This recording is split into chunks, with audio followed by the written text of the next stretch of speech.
एक तरफ जहां देश भर में धार्मिक आधार पर भेदभाव के मामले बढ़ रहे हैं, तो वहीं दूसरी तरफ बिहार के कई इलाकों में आज भी लोग जातिगत भेदभाव का सामना करने को मजबूर हैं। अजान लाउड स्पीकर का मुद्दा हो या बनारस में ज्ञानवापी मस्जिद का मामला, जब धार्मिक सौहार्द बिगाड़ने का मौका आता है तब बिहार के राजनेता बहती गंगा में हाथ धो ही लेते हैं। लेकिन जब अनुसूचित समुदाय के लोगों के साथ भेदभाव का मामला आता है तो सभी राजनेताओं की घिघी बन जाती है। बिहार सरकार में भाजपा कोटे से मंत्री जनक राम अजान के मुद्दे पर तो बयान दे जाते हैं, लेकिन जब शेखपुरा जिले के बड़भिग्गा प्रखंड के मालदा पंचायत में फरमान जारी होता है कि गाँव के यज्ञ में अनुसूचित जाति के लोग शामिल नहीं हो सकते, तब मंत्री जी चुप्पी साध लेते हैं। नमस्कार, आज के एपिसोड में चर्चा करेंगे कि आखिर ऐसा क्या हुआ जो अनुसूचित समुदाय के लोगों के यज्ञ में शामिल नहीं होने देने का फरमान जारी कर दिया गया। मेरा नाम है रवि सुमन और आप देख रहे हैं द एक्टिविस्ट। गांव के पंचायत अक्सर ही कुछ अजीबोगरीब फरमानों के लिए खबरों में बने रहते हैं, लेकिन नीतीश सरकार ये दावा करती रही है कि हाल के सालों में पंचायत में काफी सुधार हुआ है। पंचायत प्रतिनिधियों के सहयोग के लिए पढ़े लिखे सचिवों की बहाली भी की गई है। इसके बावजूद भी एक खास समुदाय के साथ छुआछूत के नाम पर इस तरह के भेदभाव के बाद भी राजनेताओं की चुप्पी कई सवाल खड़े करता है। शेखपुरा जिले के बड़भिग्गा प्रखंड के मालदा पंचायत में फेदाली बिग्घा नाम का एक गांव है। यहाँ अनुसूचित जाति के लोगों को छुआछूत के नाम पर गांव में होने वाले यज्ञ में शामिल होने से रोक दिया गया।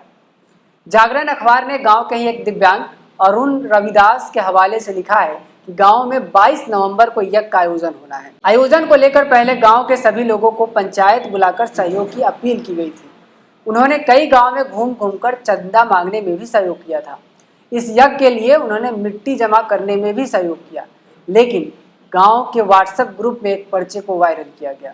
पर्चा वायरल करके यह संदेश दिया गया कि कलश यात्रा में गर्भवती महिला, दिव्यांग व्यक्ति और अनुसूचित जाति के लोग शामिल नहीं होंगे। मीडिया रिपोर्ट्स के मुताबिक गुरुवार की शाम में गांव के मंदिर में एक पंचायत बुलाई गई थी, जहां यह फैसला सुनाया गया कि अनुसूचित जाति के लोगों को कलश यात्रा और यज्ञ में शामिल नहीं होने देना है। जनार्दन महतो, जो आयोजक समिति के प्रमुख हैं, उन्होंने मीडिया को बताया कि यह पुरानी परंपरा है, यानी अनुसूचित जाति के लोगों को यज्ञ में शामिल होने से रोकना एक पुरानी परंपरा है। छुआछूत की वजह से गांव वालों ने यह निर्णय लिया है। उन्होंने कहा कि इसमें कुछ गलत नहीं है। बताया कि सभी अनुसूचित जाति के लोगों का धर्म अलग है, इसलिए गांव के लोगों ने सहमति से यह फैसला लिया है।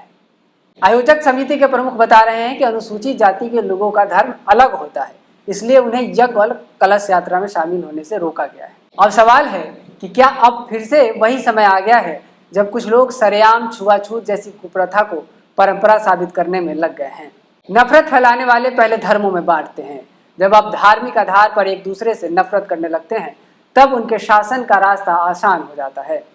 फिर आप पर अपनी हुकूमत जमाने के लिए वो आपको जातिगत आधार पर नफरती बनाते हैं, और जब आपकी एकजुटता खत्म हो जाती है तब इस तरह के फरमान जारी किए जाते हैं। अब सोचिए कि आखिर वो कौन सी ताकत है जिसके सहारे इस निर्णय पर पहुंचा गया। सोचिए कि आखिर उनकी हिम्मत किसी दूसरी जाति के लोगों को यज्ञ में शामिल होने से रोकने की क्यों नहीं हुई।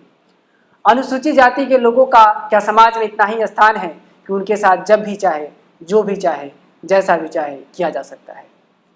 सोचिए। आज के एपिसोड में बस इतना ही। मुलाकात होगी अगले एपिसोड में। तब तक के लिए देखते रहिए द एक्टिविस्ट। यूट्यूब पर है तो चैनल को सब्सक्राइब कर लीजिए, फेसबुक पर है तो पेज को फॉलो कर लीजिए। धन्यवाद।